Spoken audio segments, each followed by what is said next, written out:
Juu ya madhabahu uliyopokea sadaka kwa ajili yako. Sasa tunaenda kulipa madhabahu ya Bwana, madhabahu ya Bwana sadaka zetu kwa ajili ya kuteketeza, kuharibu kila sadaka ambazo zimetolewa. Kumbuka matatizo tunayopata. Kuna watu walienda kwa waganga, hakuna agano pasipo sababu.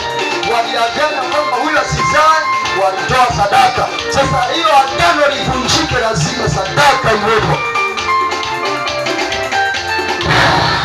Kupitia sadaka uliyoshikilia, nguvu za Bwana ziko hapo, nguvu za Bwana ziwe hapo.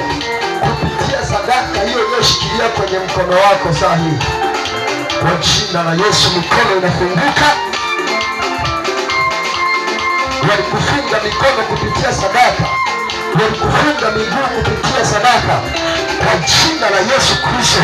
Moja, uchawi huo unakufa huko. Mbili, uchawi huo unakufa.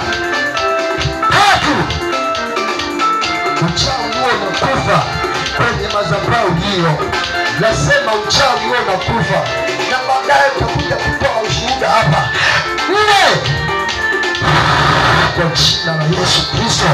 Tano, moto unaongezeka juu ya sadaka hizo, unaongezeka juu ya madhabahu hizo, kwa jina la Yesu Kristo. Sita, kila sadaka zilizotolewa kwenye madhabahu za ukoo wako, nasema hizo sadaka zinaenda kufa saa hii kwa jina la Yesu Kristo. Saba, kufunga miguu yako na mikono yako usifanikiwe. Ninazikata hizo pingu, ninakata hizo pingu, ninakata hizo pingu kwa jina la Yesu Kristo.